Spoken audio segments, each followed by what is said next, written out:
I'm so excited for what's about to happen. Crazy Warrior Cloaked in Flames. Flame Hyenard.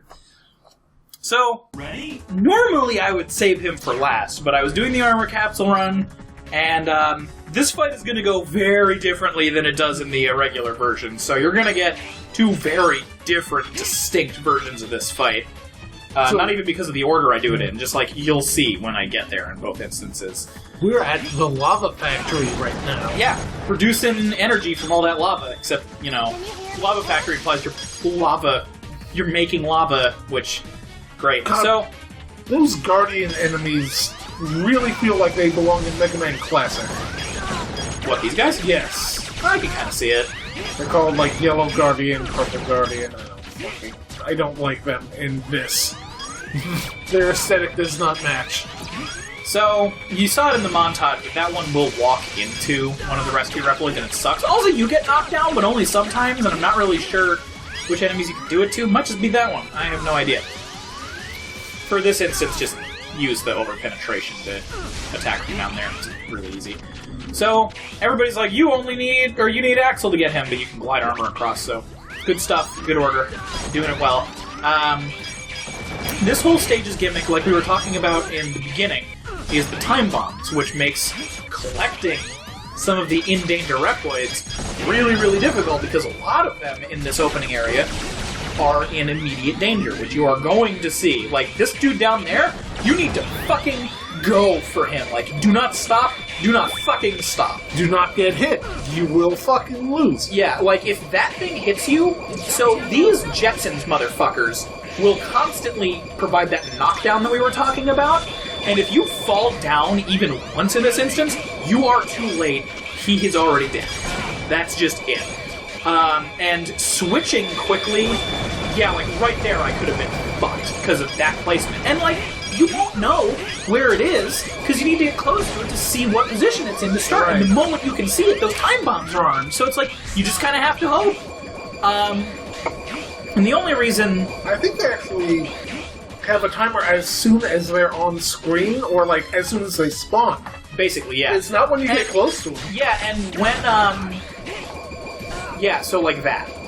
Gliding doesn't help it either, I tried that. So what I did was I quickly switched to Axel to use his combat roll, because the combat roll is actually really insanely useful. Like, good on Axel for having something that really makes him helpful in getting through some of these hazards. Also, Udoboros is in lava now, so have fun with that nostalgia. Also, some of these jumps get really scary too, because if you fuck up the panic, you just fall into that instant death lava and die, and it sucks so bad having to do this shit again. I don't know if you've been listening or not, but the sounds X makes whenever he shoots are just fantastic. They're usually grunts of pain, or him asking someone to stop. Yeah, which sometimes is very topical. So, this is another instance where you need to proceed carefully, because if you go forward too quickly there, and kind of fuck up getting that Reploid, Udoboros will just, like, vomit a fireball at him and he'll be dead. So, you kind of need to, again, be aware of what's coming and when. So, we are now at full armor already, which, yay. This Buster, we're kind of polarized on. Myth says it's useless, and for the most part he's not wrong. It doesn't really make anything visually more interesting like all the other ones have, and it doesn't have a lot of additional stuff that's readily noticeable. What it does do, and I think it's kind of interesting, and I wish they had gone a different way with it, is it responds to the armor you have. Udoboros, what are you aiming at? Theoretically, if you just get the Buster, nothing changes. Or you get one power-up, I'm not sure, but it'll be more rational when I explain it fully.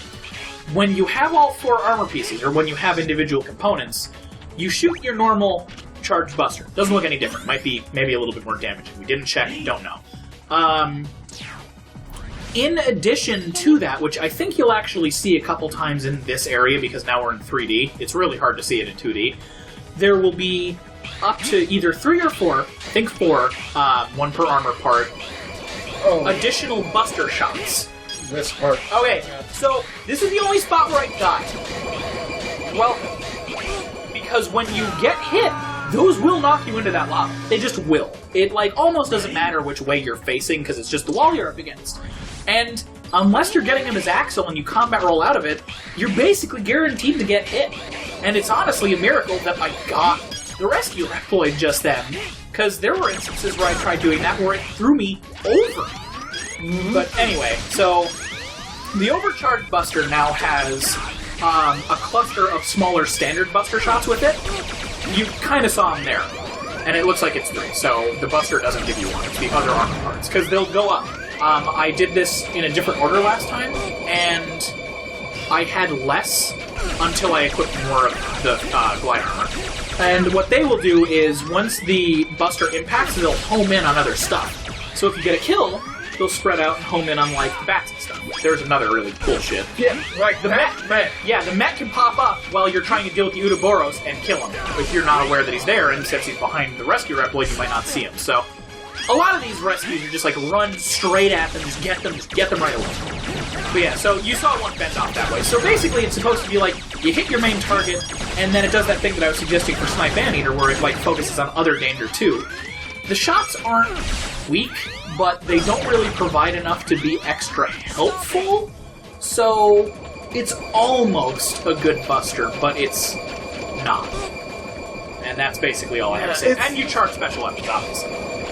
It's just, oh boy, 4 tiny shots around my Buster. Like, compare that to just even the first X Buster on X1. It's like, which at least visually is like, that's really cool. Like, this is such a visual fucking letdown, and it doesn't really do much else. Yeah, and the worst part, I think, about it is that glide armor breaks this area, by the way, as you're about to see. The worst part about it is the concept is really cool. Like, if they were bigger, like if they were like the first... Yeah, if they were the mid-charge shot and those started rocketing around, that'd be really cool. And then, like, just make it, like, yellow or pink or something. Just, like, do the bare minimum to make it a slightly better thing. That's another, like, just obvious instances of this rescue Reploid is a beginner's trap. All over the place. And this stage is really bad about it. So, we're almost done, though. I think there's 1 more to get? No, there's 2 more to get. Right? I think so. So, just ignoring it. Just, I don't give a shit at this point. The stage has already killed me on screen. It's the only death in the LP, by the way. And that was just to show that that section is, like, super extra bullshit. Yeah, so there was that one, and next we're getting one that's, like, pretty far out of the way. You might be able to do it with Axel's glide extent. I genuinely don't know. You might need the glide armor to get it. Oh, well, actually, you might be able to wall climb along the exterior wall, too, but... Can you wall climb in 3D? Yes, and it's really confusing. Also, what's really confusing, that I'm amazed I haven't mentioned yet, is this game still has double tap to dash. So while you're trying to, like... Yeah, we should talk about the controls. Yeah, oh, yeah, God, just... So, double tap to dash, which does not translate into 3D at all. Don't ever do it. There's all the sluggishness. There's some inconsistencies, which I'll go over after this, because this is important. Everybody already knows, but just listen to this. Lovely stroll. Yeah, that's me. Symptoms. Could it be? Could it be what? Oh, it's you that's causing my suffering. Why is one of your shoulders out? It's okay. The pain will stop.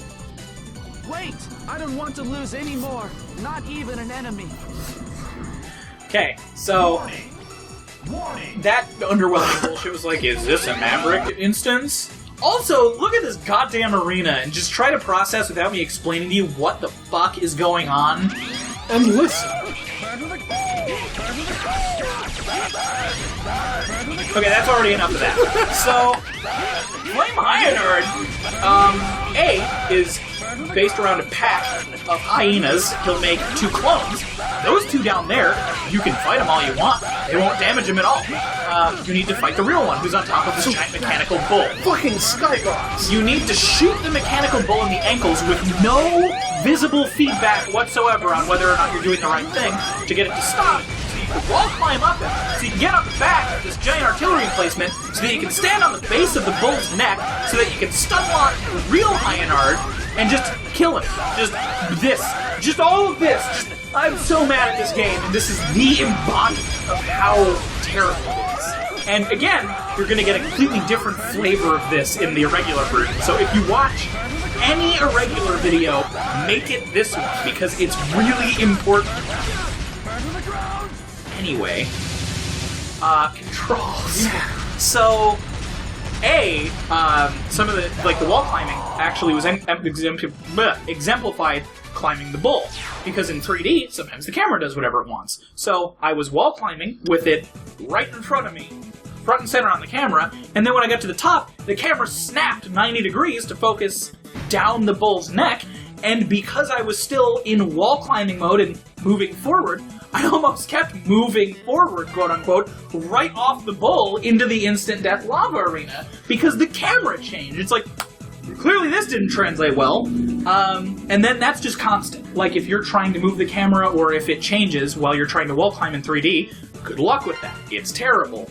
The double tap to dash doesn't translate because you're running around in circles and you're strafing, and sometimes you're just going to double tap the analog stick when you're doing that, which, by the way, only use the analog stick if you're moving in 3D. If you're in 2D, just use the D-pad. Why would you not just use the D-pad? By having that double tap to dash issue, you can end up careening off of platforms pretty easily, even in the intro stage where you're just trying to get your bearings and figure out where you are. Oh look, Zero fell into this fucking bottomless pit! Darn it! And then I think one of the biggest, well, there's two. The biggest complaint will come afterwards. But the second biggest is Axel can glide. That is one of his unique character abilities. It's the jetpack thing. You've already seen it a couple times now. The way you do that is you jump, and you keep holding jump. You do not double tap, despite all of your instinct to make it a double jump. It's not a double jump. So, going through the game, to get the glide armor in X, you would assume that the glide armor works the same way, but the glide armor has to be a double jump. Yep. So, we'll take a brief breather for... Well, fine. You guys, who could it possibly be? I wonder who it is! Hunters? Well, sure. I don't like them. Okay, so this is Red being Nothing to do with us. cheated. I'm going to keep talking about the controls because I don't give a shit right now. It's not enough. You'll read it. No, so... I don't even know who they It's are. 10 seconds. I scrambled it. You threw me off. I could have done it, but you ruined it. Sorry. So, With your cause. yay.